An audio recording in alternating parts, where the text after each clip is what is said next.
جس غفلت کے اندر آج ہماری قوم گرفتار ہے. آپ ذرا سوچیں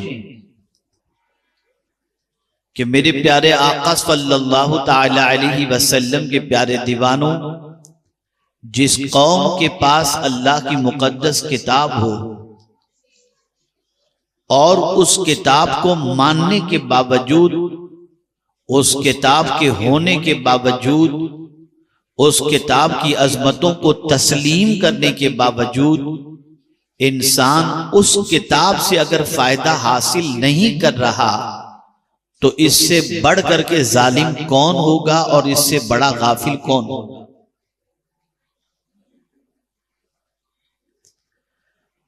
آپ ذرا اندازہ لگائیں، اس کتاب کی ابتدائی کے اندر رب قدیر اس کتاب کی عظمت کو بیان کر رہا ہے. ذالک الکتاب لا ریب فیہ، وہ بلند رتبہ کتاب جس میں کوئی شک کی گنجائش نہیں.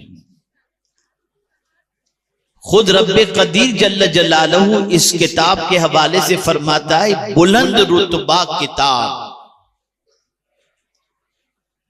اور تاریخ کے اوراق اگر آپ الٹ کر کے دیکھیں تو آپ کو پتہ چلے گا جب تک اس کتاب کے دامن کو مسلمانوں نے تھامے رکھا، مسلمان کبھی زوال پذیر نہیں ہوا، اور جب اس کتاب کے دامن کو مسلمان نے چھوڑ دیا، مسلمان زوال پذیر بھی ہوا، تباہی اور بربادی کے دہانے پر بھی پہنچا.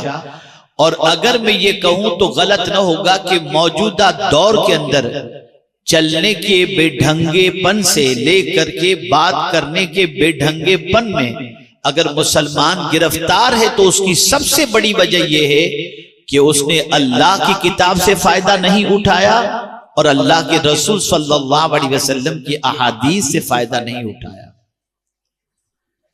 قرآن اللہ کی وہ کتاب ہے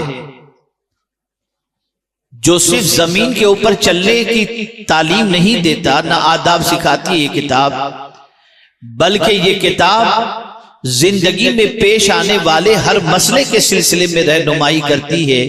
تجارت کرنی ہو تو کیسے کریں، ملازمت کرنی ہو تو کیسے کریں، ماں باپ سے ملاقات کرنی ہو تو کیسے کریں، ان کے آداب کو بجا لائیں تو کیسے بجا لائیں، ان سے بات کریں تو کیسے کریں، اولاد کی تربیت کریں تو کیسے کریں، معاشرے کو اچھا بنا کر رکھنا چاہیں تو کیسے رکھیں.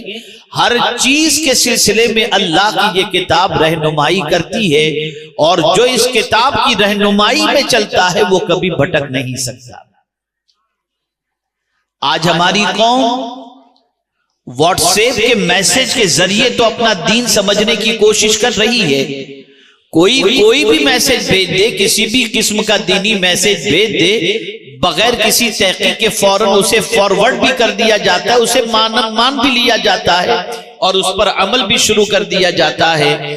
جس آنے والے میسج پر آپ اتنا یقین رکھتے ہو، کاش کہ اتنا یقین اللہ کی کتاب پر آپ کا ہوتا اور آپ یہ جان لیتے کہ یہ کتاب اللہ کی وہ عظیم ترین کتاب ہے کہ اگر اس کتاب کی ہم پیروی کریں گے تو جہاں بھی رہیں گے اللہ ہم پر رحمتوں کو نازل فرمائے. اور یہ اس کا وعدہ ہے، یہ اس کا فرمان ہے. وَهَذَا كِتَابٌ أَنزَلْنَاهُ مُبَارَكٌ فَاتَّبِعُوهُ وَاتَّقُوا لَعَلَّكُمْ تُرْحَمُونَ. اللہ فرماتا ہے یہ کتاب اس کو ہم نے نازل کیا، یہ برکت والی کتاب ہے، اس کی پیروی کرو اور اللہ سے ڈرو. اگر تم اتنا کام کر لیتے ہو تو پھر اللہ تم پر رحم و کرم کی بارشیں نازل فرما دے گا. اے رسول اعظم صلی اللہ تعالی علیہ وسلم کے دیوانوں، آپ ذرا دیکھیں، صحابہ کرام علیہم الرضوان کی حیات طیبہ کا مطالعہ کریں تو آپ کو پتا چلے گا کہ وہ اللہ کی کتاب پر کس طریقے سے عمل پیرا تھے اور اللہ عز و جل کے فرمان کو پیش نظر رکھتے ہوئے اپنی زندگی کو قانون الہی کے سانچے میں کس طریقے سے ڈھالتے تھے. نتیجتاً دنیا کو چلنے کے آداب سکھانے والے صحابہ ہیں، دنیا کو جینے کے اصول بتانے والے صحابہ ہیں. اللہ کے رسول صلی صلی اللہ علیہ وسلم کی حیات طیبہ، اللہ کے رسول صلی اللہ علیہ وسلم کے نقش قدم پر چلنے والے صحابہ اور اولیاء نے پوری دنیا کو مزاج عطا فرمایا، پوری دنیا کو چلنے کا ڈھنگ عطا فرمایا، جینے کے اصول عطا فرمائے۔ لیکن میں دیکھ رہا ہوں اب ہماری قوم کی نگاہوں کے اندر ہیرو بس گئے، آج ہماری قوم کی نگاہوں کے اندر آپ دیکھیں تو یوٹیوبر بس گئے، ان لوگوں کو دنیا نے اپنی نگاہوں میں بسا لیا، اور ان کے جیسی زندگی گزارنے پر آج کا انسان فخر محسوس کر رہا ہے۔ میں آپ سے پوچھنا چاہتا ہوں، آخر قرآن کو ہم فالو کیوں نہیں کر رہے؟ رسول اعظم صلی اللہ علیہ وسلم کی تعلیمات کو ہم کیوں فالو نہیں کر رہے؟ آپ مجھے بتائیں، ان لوگوں کو فالو کرنے کے بعد آپ کتنے متاثر کرنے والے بن گئے، آپ کی زندگی کتنی مؤثر رہی؟ آئیے میں آپ کو بتاتا ہوں صحابہ کرام علیہم الرضوان کا عمل اللہ کی کتاب پر کتنا عظیم تھا، کتنا عظیم تھا۔ اللہ اکبر، میرے پیارے آقا صلی اللہ تعالی علیہ وسلم کے پیارے دیوانوں، امام عالی مقام رضی اللہ المولا تبارک و تعالی عنہ مدینے کی ایک گلی سے گزرتے ہیں، اور جب آپ گزر رہے تھے اس وقت آپ سواری پر تھے، اور کنارے پر کچھ غریب مسکین جیسے عام طور پر آدمی راستے سے گزرتا ہے تو آپ دیکھتے ہوں گے کہ راستے کے کنارے پر کچھ غریب بیٹھ کر کے کھا رہے ہوتے ہیں، پی رہے ہوتے ہیں، اور اس طریقے سے وہ اپنی زندگی گزار رہے ہوتے ہیں۔ اللہ اکبر، امام عالی مقام راستے سے گزر رہے ہیں مدینے کے، ایک گروپ بیٹھا ہوا تھا غریبوں کا، وہ کھانا کھا رہے تھے، ان کی نظر امام حسین پر پڑی تو امام حسین کو دیکھنے کے بعد کھڑے ہو گئے ادباً، اور کھڑے ہونے کے بعد عرض کرتے ہیں حضور آپ بھی تشریف لائیں۔ جیسا کہ عام طور پر کوئی کھانے والا کھا رہا ہوتا ہے تو کوئی نکلتا ہے تو کہتا ہے کہ آئیے آپ بھی تشریف لائیں، یا کسی معزز کا گزر ہوتا ہے تو اسے بھی آنے کی دعوت دی جاتی ہے۔ امام حسین رضی اللہ تعالی عنہ سواری سے اتر جاتے ہیں، ان غریبوں کے ساتھ بیٹھ کر کھانا کھاتے ہیں، اور اس کے بعد ان غریبوں سے فرماتے ہیں تم بھی میرے یہاں آ جانا، میں آج تم کو دعوت دیتا ہوں، تم سب میرے گھر آنا تاکہ میں بھی تمہاری ضیافت کر سکوں۔ یہ کہہ کر امام حسین سواری پر سوار ہو گئے۔ اللہ اکبر، جب سواری پر سوار ہوئے تو تاجدار کربلا کی آنکھوں سے آنسو جاری تھے۔ معتقدین نے پوچھا حضور کیا بات ہے، آپ کی آنکھوں میں اس وقت آنسو ہیں، رونے کی وجہ کیا ہے؟